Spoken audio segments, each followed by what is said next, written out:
we can add our blog post to our home page on WordPress website. So this is a very simple method. Go to pages. When you are selected your front page, so go to their page, and now we are going to add our blog post as you wished.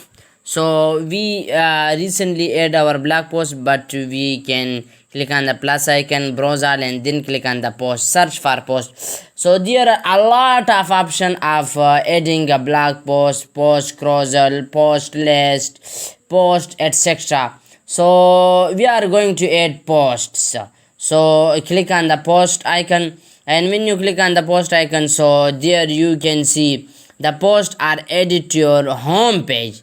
This is our home page, right? So this is the simple method that you can add your blog post to your home page website. If you need home page designing service, yeah, any service related to WordPress, so feel free to contact on email and WhatsApp. This is the very simple method. If you know how to log in WordPress website, so please check our next video. If you don't know how to design home page, so check our playlist, so you will be easily aware.